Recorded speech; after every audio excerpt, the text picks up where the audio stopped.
Sabdo Palon muncul nagih janji.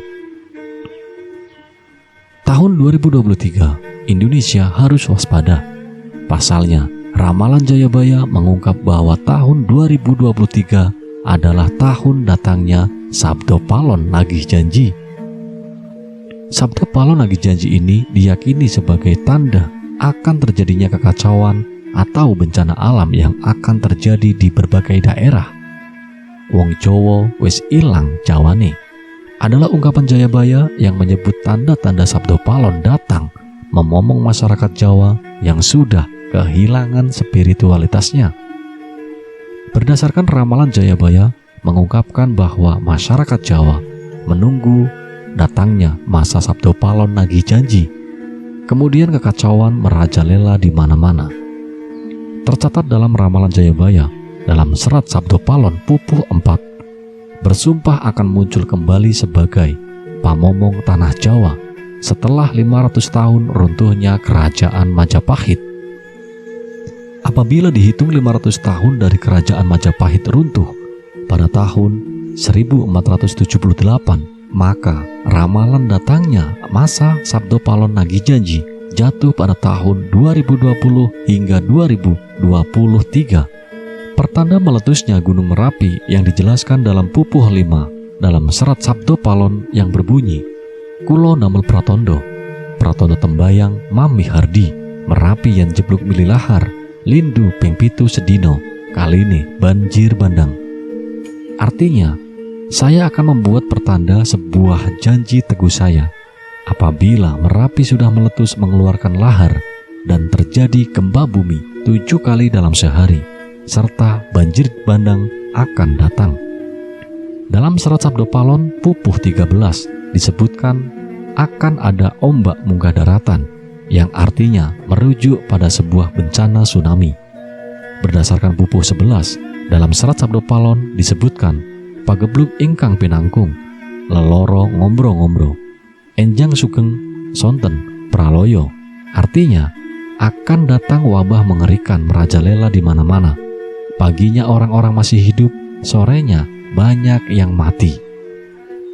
Selain itu, akan ada juga kejadian sosial di mana perpolitikan akan memanas di tanah Jawa, sehingga Indonesia menjadi carut-marut.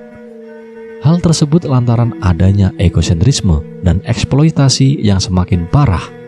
Disebutkan juga oleh Sabdo Palon bahwa moral masyarakat Jawa banyak yang rusak. Dalam ramalan jangka Jayabaya bahwa masa Sabdo Palon nagih janji akan menimbulkan kejadian alam dan sosial yang bakal terjadi secara terus-menerus hingga tahun 2056. Berdasarkan hitungan waktu yang sudah diperkirakan. Tidak hanya tentang wilayah Pulau Jawa yang disebutkan oleh Sabdo Palon dalam ramalan jangka Jayabaya, tetapi masa Sabdo Palon meliputi satu Nusantara atau Indonesia. Itu artinya dari Sabang sampai Merauke diramal sama-sama akan mengalami kejadian bencana alam dan sosial. Datangnya rentetan peristiwa tersebut akan terjadi secara beruntun atau silih berganti dan tidak menentu. Perlu diketahui, Sabdo Palon merupakan tokoh legendaris pandita, penasehat kerajaan Majapahit, penguasa terakhir yang beragama Buddha dari kerajaan Majapahit di Pulau Jawa. Beberapa ramalan terbukti pada beberapa dekade terakhir. Namun, sebagai masyarakat tetap berdoa dan berikhtiar agar Indonesia selalu aman dan damai tanpa ada bencana di tahun 2023. Sabdo Palon menelan kekecewaan yang amat sangat ketika Sang Prabu Brawijaya V memeluk agama Islam. Dia merasa bahwa raja telah terperosok, sudah jadi Jawan, Arab-Araban, dan hanya nurut ikut-ikutan. Tidak ada gunanya saya asuh. Saya malu kepada bumi dan langit. Malu memomong orang tolol. Saya mau mencari momongan yang bermata satu, yaitu yang mengerti dan tahu tujuannya beragama. Tidak mau saya memomong paduka. Begitulah katanya. Sabdo Palon mengaku telah mengasuh 2003 atau 2003 tahun raja-raja Jawa. Namun, satu pun tidak ada yang mengubah agamanya.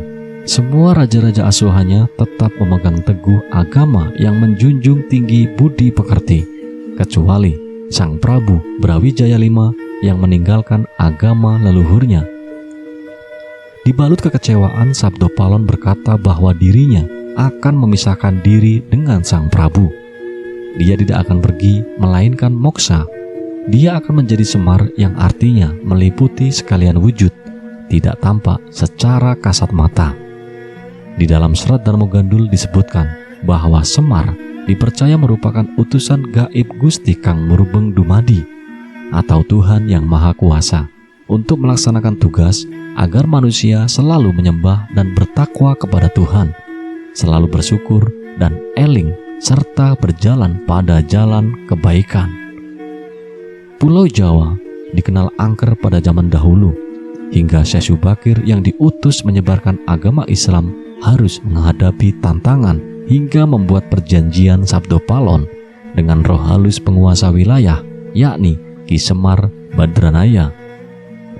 Perjanjian Sabdo Palon itu dibuat sebagai kesepakatan antara Syekh Syubakir yang datang menyebarkan agama Islam ke Pulau Jawa yang terkenal angker dengan roh halus penguasa wilayah Ki Semar Badranaya.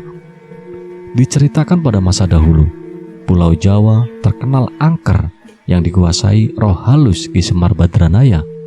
Kedatangan Syekh Syubakir yang diutus Sultan Turki, Sultan Muhammad I untuk syiar agama Islam. Namun, kedatangan Syekh Syubakir dalam melakukan syiar Islam di Pulau Jawa harus mendapatkan rintangan hingga harus membuat perjanjian dengan Ki Semar Badranaya sebagai roh halus, sebagai danyang atau penguasa wilayah. Syekh Syubakir dikenal sebagai orang yang berhasil menumbali Pulau Jawa yang terkenal angker dan wingit pada dahulu kala. Saat itu, Sultan Turki, Sultan Muhammad I, mendapatkan petunjuk untuk melakukan penyebaran Islam di Pulau Jawa, sebuah tempat di tanah Jawa yang dalam pengaruh magis begitu kuat. Mulai dari jin hingga setan menghuni setiap sudut tanah Jawa yang saat itu masih berbentuk hutan belantara. Diutuslah rombongan para alim ulama mendatangi Pulau Jawa untuk syiar Islam. Namun, alangkah terkejutnya Sultan Muhammad I karena hampir seluruh rombongan tersebut tewas akibat perbuatan para lelembut penduduk tanah Jawa yang tidak mau menerima ajaran Islam. Namun, petunjuk harus dijalankan, sehingga utusan berikutnya dikirim ke Pulau Jawa yang angker itu. Sosok utusan itu terkenal alim, ahli ru'yah, memiliki kemampuan untuk berinteraksi dengan dunia gaib. Bahkan, sosok ini memiliki keahlian dalam membabat tanah yang angker.